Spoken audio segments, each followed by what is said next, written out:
Hoy en Red Internacional, últimos episodios de la guerra de aranceles y turbulencias globales. Y además, ¿cómo es el capitalismo chino hoy? ¿Es una potencia benigna, como dicen algunos? ¿Qué se juega detrás del choque entre potencias? Arrancamos.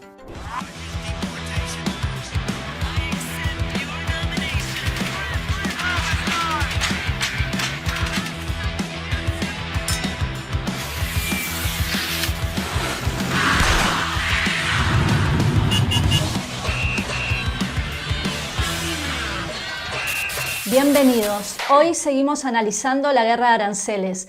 ¿Qué pasó con Trump? ¿Abrió demasiados frentes al mismo tiempo y se complicó todo o era todo parte de un plan? Bueno, hay mucho debate al respecto. Lo cierto es que en pocos días hubo peligro de un salto en la crisis financiera. Así es, se encendieron todas las alarmas cuando los tenedores de bonos del Tesoro norteamericano empezaron a vender. Algo que va a contramano de lo que pasa usualmente, que es cuando hay turbulencias, se los considera un activo seguro, ¿no? Bueno, cada vez menos, evidentemente. Y Trump entonces suspendió por 90 días gran parte de las tarifas, pero escaló contra China. Hoy vamos a centrarnos justamente ahí. Bueno, sobre todo esto vamos a conversar con André Barbieri, que es autor del libro China, donde los extremos se tocan, que acaba de salir, donde desarrolla cosas muy interesantes, por ejemplo, sobre la clase obrera china, que es algo que no se encuentra en los grandes medios, ¿no? Empecemos viendo el informe que preparó Mati Medina para no perdernos con todas estas idas y vueltas que hubo, y ahí él recapitula desde los anuncios iniciales de Trump. ¿Qué pasa cuando dos gigantes como China y Estados Unidos se cruzan en una guerra económica sin precedentes? Un terremoto sacude a los mercados y afecta a millones de personas alrededor del mundo. Todo arrancó cuando Donald Trump, en el llamado Día de la Liberación, decidió arancelar a los bienes importados, acusando a China y a otros países de perjudicar a Estados Unidos. Estos aranceles llegaron a números absurdos, 145% en productos chinos importados, y como respuesta, China le puso 125% a Estados Unidos. También hubo aumentos para la Unión Europea, el resto de Asia y Latinoamérica. Lo que parecía un juego para Trump se transformó en una crisis global y tan solo una semana después, el 9 de abril, tuvo que retroceder y postergar estas medidas por 90 días para todo el mundo, excepto, claro, para China, a quien amenazó con aumentar hasta el 245%. Las grandes tecnológicas, como Apple, tuvieron una ayudita y para ellas no hubo aranceles. Una de las razones para entender este retroceso fue la pérdida de 44.000 millones de dólares de las principales empresas norteamericanas en la bolsa de Wall Street. Y otra fue el aumento de la tasa de interés de los bonos del Tesoro, que subió hasta un 4,5% y que de continuar podría haber conducido a una crisis de la deuda de Estados Unidos. Estados Unidos, que llegó a representar el 50% del total del comercio mundial, actualmente tiene el 25%. Sigue siendo la principal potencia económica, pero con una tendencia decreciente, y el ascenso de un serio competidor como lo es China. Ambas potencias tienen graves problemas en este conflicto y hay tres que son muy importantes. Uno, la interdependencia. Las compras de Estados Unidos a China ascienden a un total de 440.000 millones. Esto representa un 15% del total de lo que China le vende al mundo. Tecnología, maquinarias, componentes para la industria y otras mercancías como juguetes y similares. Por su parte, Estados Unidos exporta por un valor de 150.000 millones, centralmente materias primas como petróleo y soja, pero también aviones y componentes tecnológicos. 2. Los microchips o semiconductores, que son la clave en la carrera por dominar la inteligencia artificial y se encuentran en todos los artículos tecnológicos que conocemos. Si bien la principal productora en el mundo es la taiwanesa TSMC, la empresa Nvidia quedó en medio de la disputa entre China y Estados Unidos porque actualmente produce en Taiwán y las medidas de Trump le impiden exportar sus chips hacia China. 3. Las tierras raras. Estos minerales son fundamentales para la fabricación de los chips de los que hablábamos antes y también para la tecnología militar avanzada. Existen en varios lugares del planeta, pero entre el 80 y 90% de su explotación la controla China, que canceló su exportación hacia Estados Unidos. Como podemos ver, las contradicciones son profundas y van a jugar en esta guerra comercial. Mati Medina contaba la frenada que tuvo que hacer Trump por todo el ruido que hubo en el mercado de deuda norteamericano. Para ir un poco al fondo de la cuestión, es importante entender que la llamada globalización implicó una interdependencia muy grande entre las economías de Estados Unidos y de China en varios niveles. Por un lado, ya hablamos de las cadenas de valor en otros programas, ¿no? Miles de multinacionales, muchas norteamericanas, se deslocalizaron y se instalaron en China para aprovechar la mano de obra barata. China se transformó en el gran exportador mundial de todo tipo de productos, especialmente hacia Estados Unidos, que actuaba como el gran consumidor global. Ahora bien, para que esto funcionara, Estados Unidos generó un endeudamiento monstruoso y a su vez China pasó a ser el principal tenedor de bonos del Tesoro norteamericano. Ahora es el segundo después de Japón. Es decir, que China y otros tenedores de bonos, tanto estatales como privados, vienen financiando el déficit norteamericano. Bueno, todo este esquema es el que empezó a entrar en crisis y en este contexto es que hay que entender el recule de Trump. Como mencionábamos antes, hasta ahora, cada vez que hubo turbulencias globales, los bonos norteamericanos eran un refugio seguro. Pero ahora lo que estaba ocurriendo era que se estaban produciendo ventas masivas y esto es muy peligroso porque podía llevar a un encarecimiento de la deuda norteamericana. Tengamos en cuenta que esta deuda se triplicó en los últimos 20 años y actualmente es de aproximadamente 36 billones de dólares. En los próximos meses, además, Trump tiene que refinanciar aproximadamente un tercio de esa deuda. Es decir, que estamos como ante una bomba de relojería. Dejo dos títulos que muestran la tensión que hay. El Financial Times tituló hace unos días: ¿está el mundo perdiendo la fe en el todopoderoso dólar estadounidense? Y The Economist se preguntaba si Trump podía llegar a derribar el dólar. Claro, el problema es que el dólar es al mismo tiempo la moneda nacional de Estados Unidos y dinero mundial. Es decir, como moneda nacional, el déficit entre lo que Estados Unidos importa y lo que exporta tendría que llevar a una depreciación del dólar. Sin embargo, como moneda mundial, tiene que mantenerse estable para ser un medio confiable incluso para atesoramiento, ¿no? Esta contradicción a la que hay que agregarle el déficit fiscal propio del Estado norteamericano, Estados Unidos lo sobrelleva con ese mega endeudamiento que contabas vos, ¿no? El problema es que para que esto funcione, el resto del mundo tiene que seguir financiando esa deuda. Y lo que se mostró justamente es que hay cada vez más desconfianza en el rol del dólar como dinero mundial. Es un esquema que cada vez cierra menos. Esto lo explica muy bien el economista marxista Rolando Astarita en un artículo que publicó en su blog. Bueno, también lo pueden encontrar en La Izquierda Diario. Ahí Astarita plantea la perspectiva de una crisis del dólar como dinero mundial. Bueno, la caída de los títulos del Tesoro norteamericano en últimas fue una alerta. La cuestión es si esta dinámica se desarrolla, puede llevar a una crisis monetaria y financiera muy grande. Sí, y en este marco, además, Trump estalló en las redes sociales nada menos que contra el presidente de la Reserva Federal, Jerome Powell, pidió su despido y dijo que sus informes eran un completo desastre. Bueno, el choque es porque Trump le está exigiendo que baje las tasas de interés. Esta es una medida que se toma cuando hay que evitar una recesión, pero Powell piensa que el peligro es un nuevo pico inflacionario que se puede combinar con una retracción económica, cuando los importadores trasladen el costo de los aranceles a los precios. Y si faltara algo, a esto hay que sumarle la crisis que se está gestando en las cadenas de valor y de suministro globales. Claro, no es solo un tema de aranceles entre China y Estados Unidos, que ya llegaron a un punto que si se mantienen representan prácticamente un bloqueo del comercio de bienes entre ellos, sino que ahora, como veíamos en el informe de Mati, también China suspendió la exportación de insumos críticos para la industria norteamericana, como los minerales de las llamadas tierras raras, que son claves, por ejemplo, para la industria automotriz o para la industria aeroespacial, ¿no? Mientras que por su lado, Trump impuso límites a las ventas de microchips a China, argumentando motivos de seguridad nacional, ¿no? Y todavía queda mucho por escalar si quisieran, incluido lo que sería, por ejemplo, una devaluación competitiva del yuan, ¿no?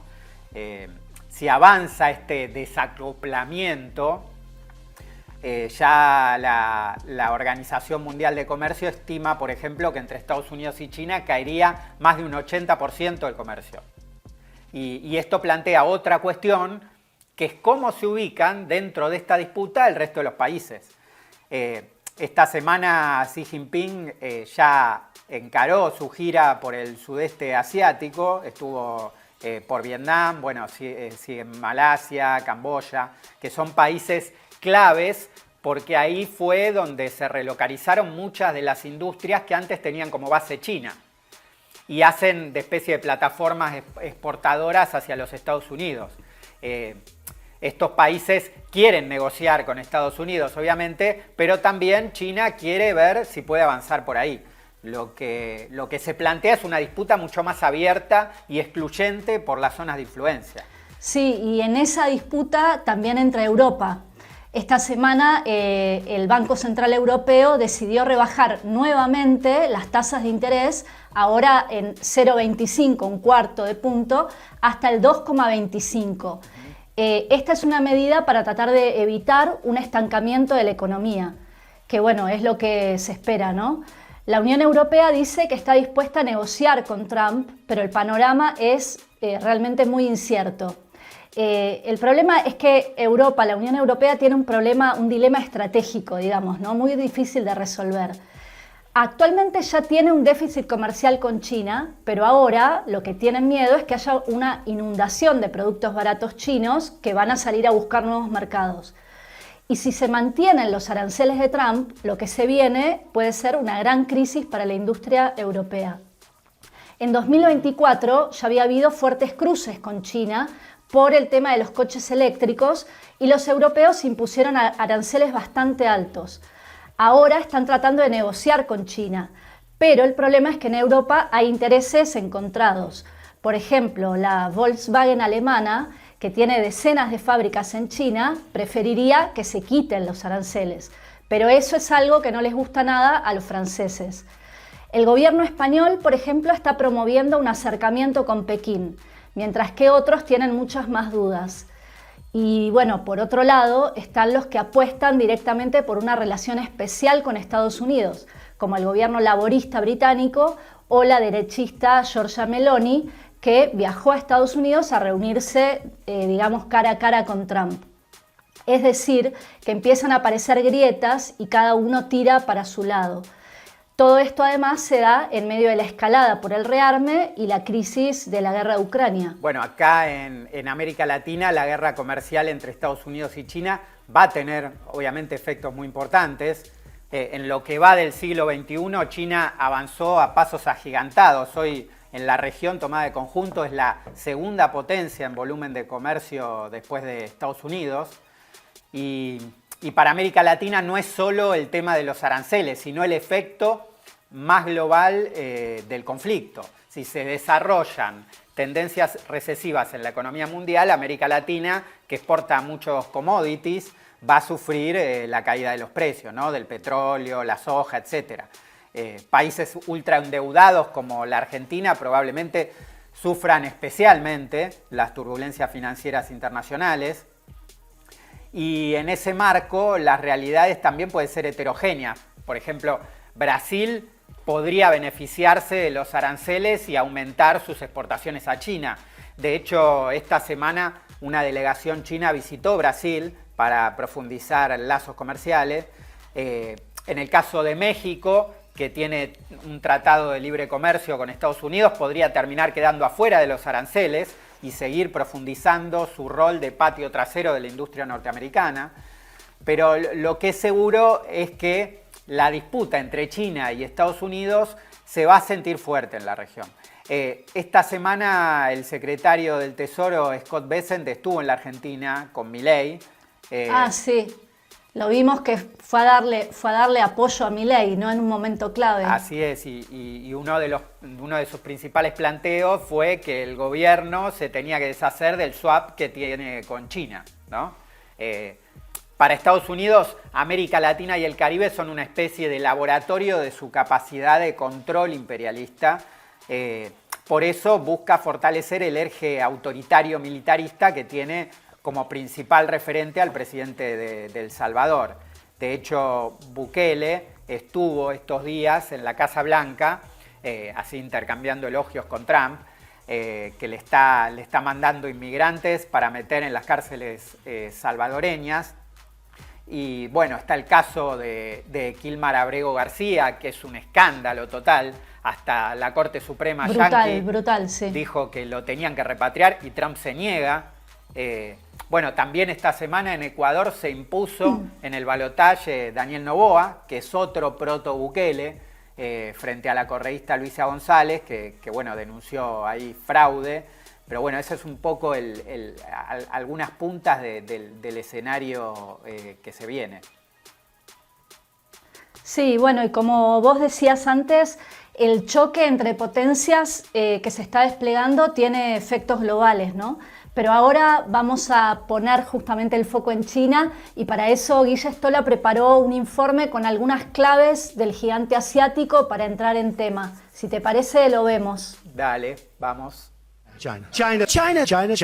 Hoy se está discutiendo mucho sobre China desde que empezó la nueva guerra de aranceles con Estados Unidos. Pero poco se habla de cómo es China actualmente y de sus varias contradicciones. Así que hoy te tiramos unos datos sobre la China moderna. Primero lo primero.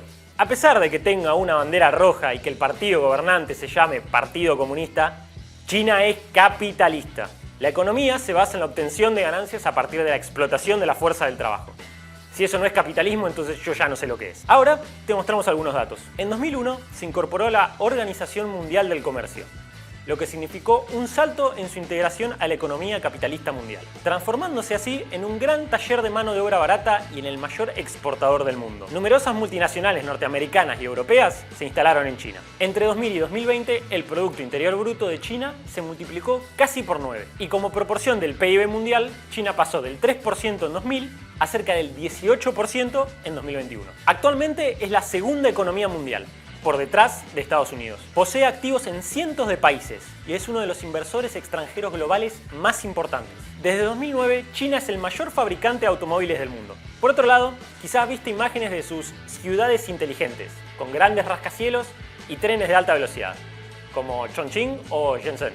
Junto con Shanghái, Pekín y Cantón, son ciudades que han tenido un rápido crecimiento y cuentan con infraestructuras muy modernas a lo largo de la costa de China. Y ahí se concentran los polos más dinámicos del capitalismo chino. Sin embargo, China es el reino de los contrastes. Aún el 40% de la población vive en áreas rurales, o sea, alrededor de 460 millones de personas, de las cuales la mayoría tiene pocas hectáreas de tierra y un ingreso que raramente supera la línea de la pobreza.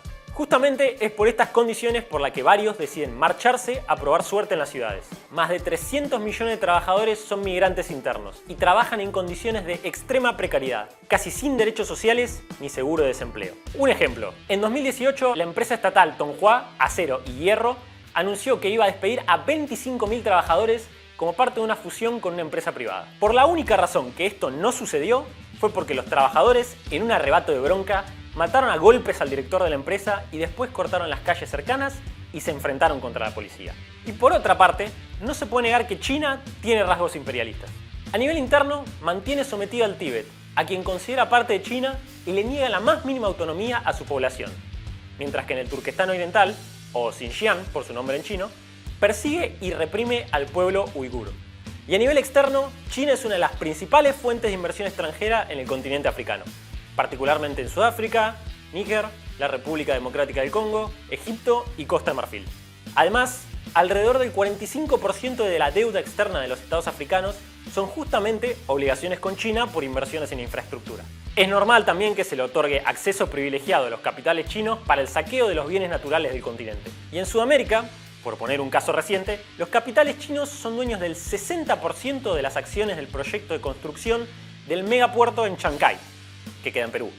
Ahí, su objetivo es expandir las rutas comerciales chinas con el resto del mundo y aumentar su influencia en la región. En conclusión, la China capitalista es un gigante de contrastes y desigualdades sociales. Y además, una potencia con fuertes rasgos imperialistas que quiere meterse de lleno en la disputa por la hegemonía mundial.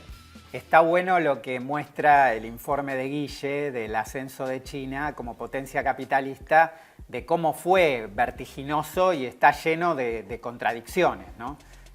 Para entender cómo fue posible todo esto, tenemos que ir un poco a la historia. No se puede entender la China actual sin partir del proceso de la gran revolución china de 1949, que terminó expropiando a la burguesía, conquistó la independencia nacional y unificó el país, que antes estaba controlado por diferentes potencias imperialistas. Pero bueno, el tema del nuevo Estado desde un inicio va a estar controlado por la burocracia del Partido Comunista. Esto no solo impidió el avance hacia el socialismo después de la revolución, sino que en 1979 esa misma burocracia, ahora encabezada por Deng Xiaoping, va a iniciar una serie de reformas para restaurar el capitalismo en China. Cuando arrancó esta restauración, China era un país atrasado donde la población campesina superaba el 80% y que había quedado al margen del mercado mundial capitalista. Esto le permitió al capitalismo encontrar una especie de selva virgen donde las multinacionales imperialistas podían acumular capital y obtener grandes ganancias pagando salarios bajísimos. La paradoja es que China le debe su existencia actual a la unificación e independencia del país conquistada por la revolución de 1949 que expropió a la burguesía. Es decir, que solo gracias a haberse apropiado mediante la restauración capitalista de eso que se generó en contra suya, la burguesía imperialista logró una de sus principales fuentes de desarrollo del último tiempo.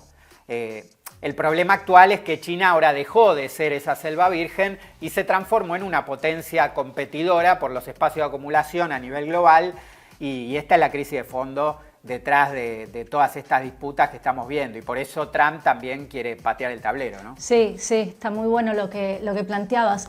Hay muchos debates actualmente sobre China, ¿no? Pero hay uno que me parece especialmente relevante, digamos, que es con los que dicen que China emerge como una potencia benigna en el escenario global, como si fuese una alternativa para desarrollar un multilateralismo progresivo. Algo de esto sostiene, por ejemplo, el analista internacional Rafael Poch, que fue corresponsal en China y Rusia muchos años. Él se refería a China en una entrevista hace poquito como un proyecto de integración no militarista, lo que se sustentaría supuestamente en la tradición milenaria del pensamiento confuciano. Bueno, cosas así, un poquito esencialista la idea, ¿no? Pero bueno, el argumento está relacionado, por ejemplo, con los que venían diciendo que el recambio en la hegemonía entre Estados Unidos y China se iba a desarrollar de manera pacífica a lo largo del siglo XXI. Esta era, por ejemplo, la tesis principal de Giovanni Arrighi en un libro que se llama Adam Smith en Pekín. Pero bueno, la realidad es que las turbulencias actuales desmienten este tipo de posiciones, ¿no? Por un lado, China está acelerando su carrera militar y aunque sigue muy lejos de Estados Unidos, es hoy el segundo país en gasto militar a nivel mundial. Y por otro lado, su papel en África o en América Latina, como mencionaba Guille en el informe, tiene una dinámica claramente depredadora de tipo imperialista, financiando deuda a cambio de apropiarse, de quedarse con empresas e infraestructura estratégica, ¿no? A su vez, frente a las bravuconadas de Trump, a los gobernantes chinos les gustaría aparecer como líderes de la diplomacia internacional. Pero la realidad es que lo que se viene es más choque entre potencias y militarismo. Las tensiones en el mar meridional o alrededor de Taiwán ya lo vienen mostrando. Bueno, el que viene escribiendo mucho sobre este tema es André Barbieri, que entre otras cosas es el editor de Esquerda Diario de Brasil y autor del libro China donde los extremos se tocan, que se acaba de publicar recién en portugués. Y bueno, vamos a conversar con él sobre algunas de estas cuestiones que plantea en su libro, si te parece. Hola André, ¿cómo estás? Hola Matías, hola José, ¿cómo van? Un gusto estar acá con ustedes. Hola André, bueno, muchas gracias a vos y felicitaciones por el libro. En estos días hay muchos que plantean que China tendría, digamos, mucho músculo para aguantar la guerra comercial con Trump. ¿Vos cómo lo ves? Nos gustaría que nos cuentes un poco sobre las contradicciones que tiene la economía china. Distintos aspectos de la cuestión. Desde un punto de vista estrictamente comercial, China de hecho lleva mucho tiempo preparándose para absorber los daños de la política arancelaria estadounidense, ¿no? China ahora tiene como un superávit comercial de 300.000 millones de dólares con Estados Unidos y Trump quiere de alguna manera revertir este juego con sus métodos más o menos improvisados de una potencia que quiere salir de la defensiva para frenar su decadencia hegemónica, ¿no? Está claro que los mercados chino-estadounidenses están muy conectados y que China ha dependido de las importaciones estadounidenses para emerger económicamente. Pero la novedad es que China puede sustituir más fácilmente sus importaciones de Estados Unidos, que Estados Unidos puede sustituir sus importaciones de China, ¿no? China hoy importa sobre todo productos agrícolas de Estados Unidos, como soja, algodón, carne, con escaso valor añadido, mientras Estados Unidos importa productos electrónicos, maquinaria, minerales procesados, que tienen mayor componente manufacturero, ¿no? Entonces, China posee una cantidad significativa de deuda pública estadounidense, su parque industrial produce vehículos, maquinaria, componentes que son esenciales para la industria de Estados Unidos, pero no se trata solo de comercio, ¿no? China tiene grandes problemas internos que Trump quiere capitalizar, todavía no sabemos con qué éxito, ¿no? Por ejemplo, el apogeo neoliberal creó una simbiosis entre las dos economías que para China es fundamental para estabilizar los choques de la desaceleración económica en un país que ha pasado de ser un mero receptor de capitales a una nación que compite por nicho de acumulación de capital con otras potencias occidentales. El PBI chino ahora crece a una media de 5% anual, la tasa más baja de las 3 últimas décadas, que es agravada por la crisis inmobiliaria, un sector que representó 25% del PBI chino desde la década de 80. Esta crisis inmobiliaria está directamente relacionada con el agotamiento progresivo de la emigración de la mano de obra a las ciudades. Hay menos mano de obra disponible, lo que ha hecho que los salarios suban un poco en China desde niveles muy bajos. Pero quizá lo problema más importante que tiene China hoy sea el aumento del desempleo, de la desocupación juvenil urbana.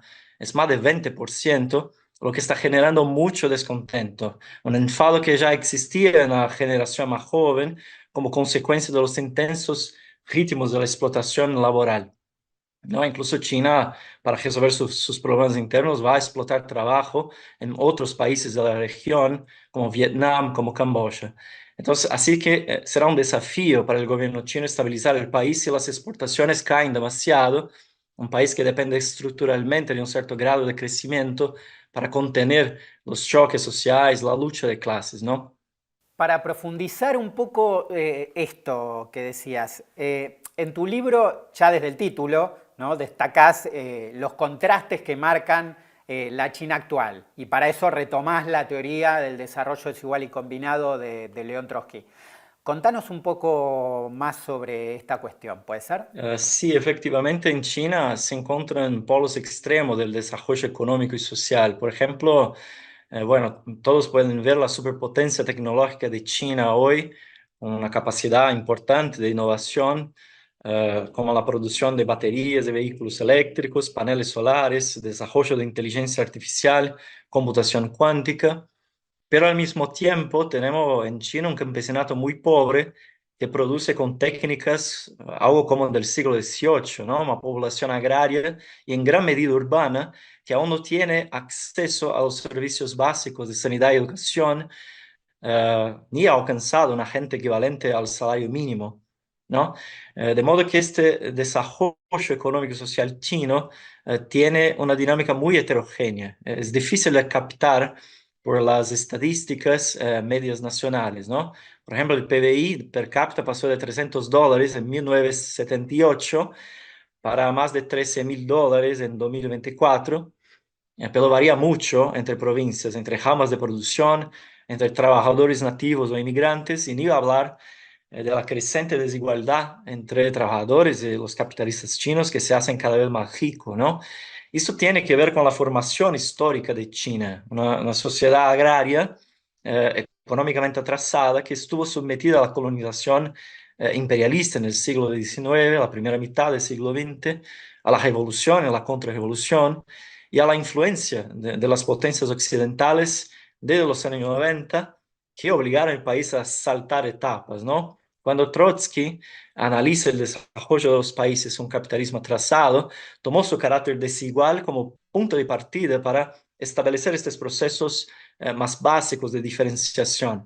El capitalismo no apareció simultáneamente en todas las partes, a partir de las mismas condiciones sociales y culturales, se expandió desde Europa y asimiló los modos de producción que encontró por el camino, lo que hace con que distintas regiones del mundo presenten un grado de desarrollo muy dispar.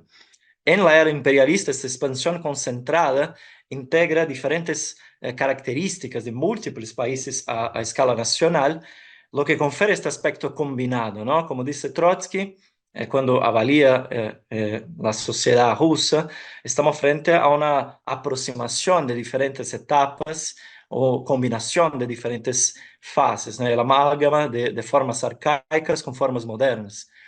Este desarrollo desigual y combinado en China se ha visto exacerbado por el neoliberalismo con la explotación vital de la mano de obra y el crecimiento meteórico de la economía china. Pero más allá de este aspecto, podemos ver el choque de extremos en la política también, de un partido, por ejemplo, que surgió en 1921 como Partido de la Clase Obrera vinculado a la Tercera Internacional. Hoy el Partido Comunista Chino se ha convertido en un partido que representa los intereses del capital más concentrado en China. La propia China como país, como Estado, se ha transformado decisivamente de un Estado operario deformado por la burocracia maoísta en 1949 en un Estado capitalista en rápido ascenso con rasgos imperialistas por su exportación de capitales, la explotación de trabajo afuera de sus fronteras, desde la propia política de la burocracia del Partido Comunista Chino.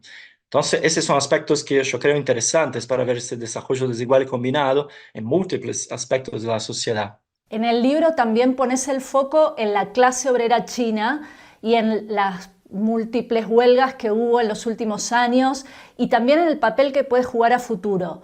¿Qué nos puedes contar sobre eso? Bueno, esto es quizás el aspecto más olvidado en los análisis sobre China, ¿no? Un país que vivió algunas de las revoluciones sociales más importantes del siglo XX. Hablamos de una clase obrera de 800 millones de personas en el país donde se producen más huelgas del mundo, ¿no? A pesar de que las huelgas están prohibidas en China desde 1982 por decreto de Deng Xiaoping. Un ejemplo que yo creo muy instructivo de la fuerza de la clase obrera china y de su impacto en la política nacional fue la huelga en Foxconn, en Zhengzhou, en noviembre de 2022, pocas semanas después del 20 Congreso del Partido Comunista Chino. ¿No? Los trabajadores de esta, que es la mayor fábrica de iPhone del mundo, pararon la producción durante la alta temporada, en medio de la pandemia, porque no querían trabajar en el ambiente contaminado de la fábrica, ¿no? No, la producción estaba cejada, como explicó la investigadora Jenny Chen, debido a la política de COVID-0 de Xi Jinping. Tras ser engañados por la empresa, los trabajadores se rebelaron, se enfrentaron a la policía para conseguir mejores condiciones laborales. Y esta huelga tuvo repercusiones en toda China y hizo explotar las movilizaciones de la clase media contra las políticas del gobierno. Y creo que esto, junto con el colapso de la economía, fue uno de los factores centrales para que Xi Jinping terminase con esta política de la COVID-0, ¿no? Bueno, este es un ejemplo. En la última década hemos visto rebeliones laborales en lugares estratégicos, como la cadena de montaje de automóviles de Guangdong, es una provincia al sur de China, con la huelga de Honda en 2010, que se extendió a múltiples fábricas, defendiendo no solo mejores condiciones de trabajo, pero el derecho a la sindicalización independiente del Estado, lo que es muy importante en un país como China. Lo mismo vimos en 2018 con la huelga de Yasich, es una empresa tecnológica en Shenzhen. Actualmente estamos asistiendo a un interesante proceso de organización de huelgas por parte de los trabajadores de las plataformas digitales de reparto como Meituan, JD.com, LMA.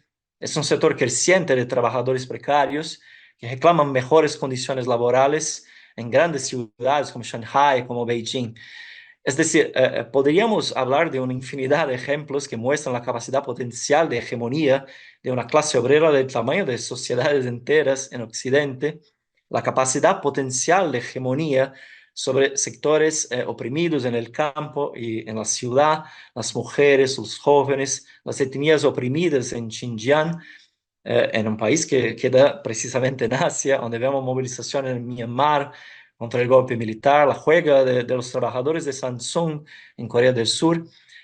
O sea, es una perspectiva muy importante para llevar en cuenta. Hay mucha represión por parte de los gobiernos provinciales contra cualquier signo de desestabilización, como la huelga, y el gobierno central realiza propaganda nacionalista para mantener unificada la sociedad.